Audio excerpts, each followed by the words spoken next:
Hi everyone, it's Stephen here for Bland Designs, and this is part 3 of my mini-series, making stickers with your own artwork. In this one, I'm going to take my pile of sticker papers that I have printed in various ways, everything from the digital jelly plate printing, um, and all the other techniques that we used, and I'm going to cover this new journal that I've got. And it's actually not a new journal. What it is, it's a recycled book. This is a cookbook I got at my local thrift store, and I'm going to use it as an art journal. And so I've already gessoed the cover of this, and now I'm going to apply the stickers all over it to create a collage. Now, I'm not going to be very concerned about the placement of these stickers. I'm not even concerned about the color combinations or things like that. I'm just interested in getting a fast cover done. So I'm going to start the process. I'm just going to grab a sticker right here at random, and I'm going to lay it down. Now this has a bit of a crease in it here, so I don't, actually I will, no I won't put it, yeah I will put it over the crease, because I'll just take a bone folder and go over that, so I know where the crease is. So let's just see how that works.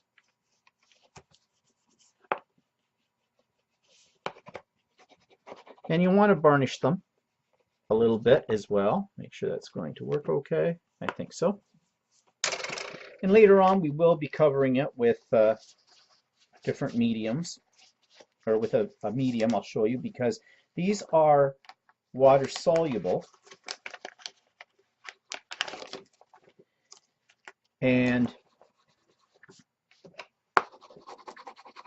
if I put any wet medium on top of them, which I may or may not afterwards, I don't want the colors to run. So let's see, let's find, here's one of my ones that's digital.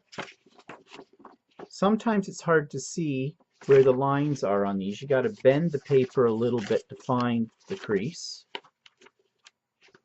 Oh, got a little one there. Okay. Oh, it's another big one. Okay. Oh, that's all right. Can you see how fast this is going to be? Let's see if I can find a little different shape. Here's some off of this one.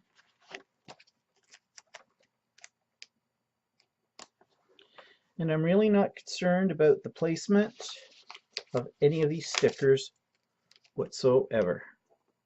I'm just building a collage. Okay, let's dig a little deeper in the pile. Let's see if we can find, here's some cool ones. They're a little bigger, but you know, I can rip them.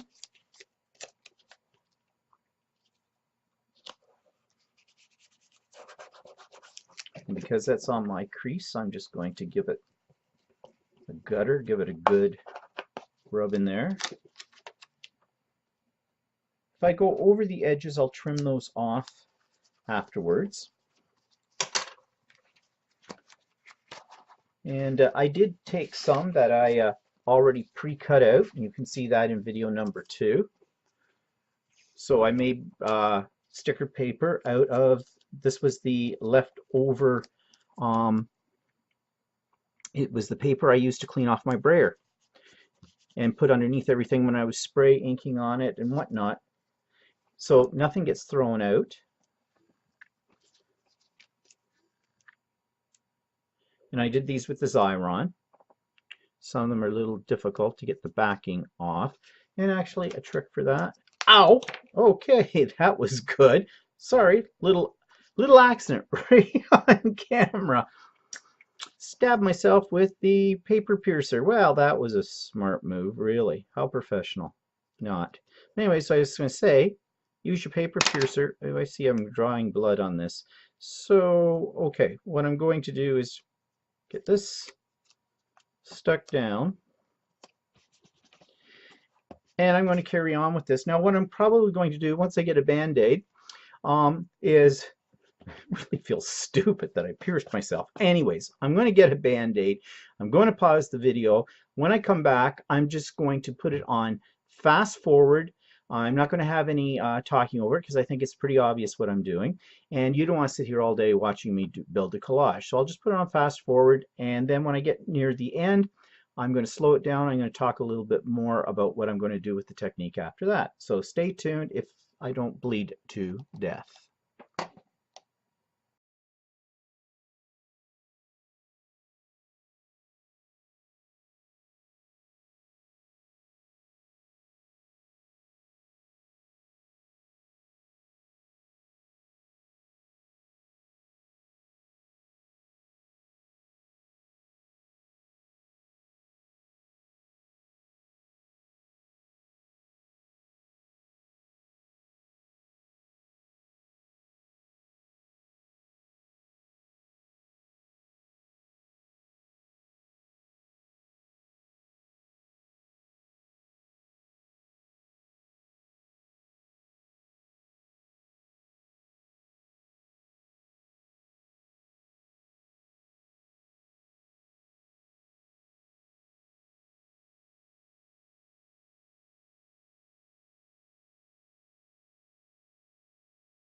Okay, so I've got everything stuck down on both the front, back, and spine of this booklet, and I've varnished everything really well. And now what I'm going to do is I'm going to give it a couple of coats of the Krylon Crystal Clear acrylic coating.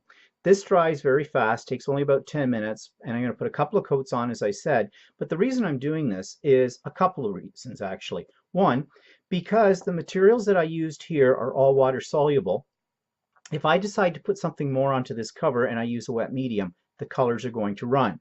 So this should protect it from that happening. The other reason too is because there's a lot of edges in here, and although I've varnished it very well, I think this will just seal those edges a little bit more securely and keep them from riding up, because after all, there's going to be a lot of handling of this book. Now we'll see how this works when it dries. I may have to add an actual varnish to the top of this. We'll see. And so here's the final product. I have now sealed all of the label collage, and on top of that I have put my creative journey, which I cut from my Cricut machine from some Cricut metallic poster board in gold. And I think I'm going to give it one more spray with that sealer just to seal the letters a little bit on here as well. But overall, I think it turned out very nice. Who would know that inside it's a cookbook? But that'll disappear soon enough. So there you go. You can make an easy background on anything pretty much in a little time after you've created your labels from your own artwork, and I think it looks quite nice. Hope you agree, and I hope you enjoyed this video, and stay tuned for more ideas, tips, tricks, and techniques as I come up with them. Talk to you later. Bye-bye.